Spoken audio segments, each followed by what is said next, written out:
In today's quick win video, I'm going to show you how in about 2 minutes flat, you can give the students that you've got the skills they need to find out any major or minor chord starting on any note of the piano.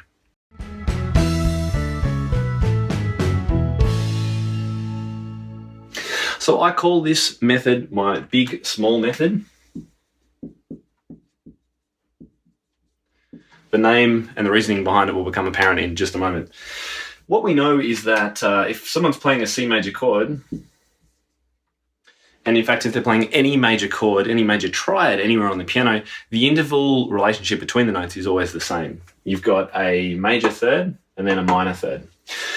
Now, using major and minor thirds, unless students are actually familiar with that terminology, is way over their head, so I don't even worry about it. And because I introduced chords like this way at the beginning of students, well before we've talked about intervals, that's not actually too helpful. So the way I go about it is to actually talk about the number of notes, black and white, that they've skipped when they're playing a chord. So if you're playing the notes C and E, you've skipped 1, 2, 3 notes.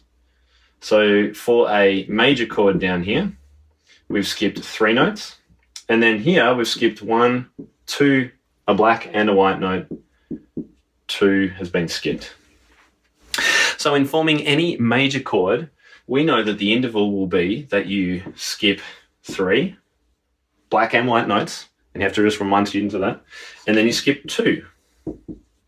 And I call this a big, small chord.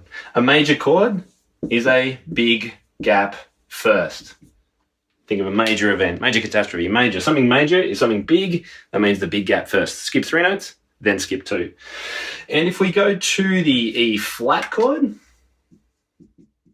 you're probably guessing what's coming if you don't know it already. What's happened to the interval relationship? We've got C, E flat, and G. So we now have a gap of 2. That's the C sharp and the D. And then we've got this gap of E, F, and F sharp. So a gap of 3. So guess what? If you want a minor chord, you're going to skip 2 first, and then you're going to skip 3. And that means it's a small, big. And guess what? Something minor is something small. So it makes sense. Try it out with your students. See how they go. At first, they're going to be needing to play the C or whatever note you give them to start on. They're going to need to actually, I just get them to tap on the notes that they're skipping. So C sharp, D, D sharp, play the next note. Skip 2, play the next note. And you'll have to talk them through that for the first couple. Demonstrate on the piano. Get them to actually tap on the notes that they're skipping. Make sure they're skipping enough. Play the next note.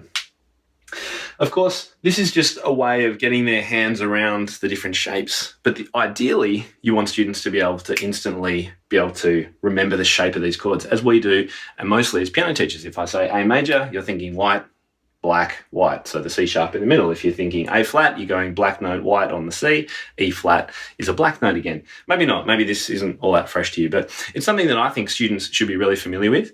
And so this is a great way of getting them started. And the more they start playing these chords, the more they'll get used to them. Then we can give them drills and exercises to actually support their practice of getting these chord shapes quickly. And I've got videos about that for my members, so you're welcome to check them out there if you're a member. So hopefully that's been helpful for you. Try it out in your studio. See if your students are able to play any major or minor chord on any note of the scale. They should be able to do it within about 5 minutes instruction. Have fun.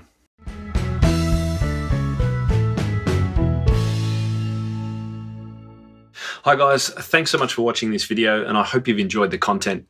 If you'd like to find out more about my creative approach to teaching piano, then make sure you subscribe to these videos. Just use the button down in the corner of this video, and then head over to timtopham.com, that's T-O-P-H-A-M, where you can find my blog, my weekly podcast, and information about my private community of piano teachers called the Inner Circle. I look forward to seeing you there.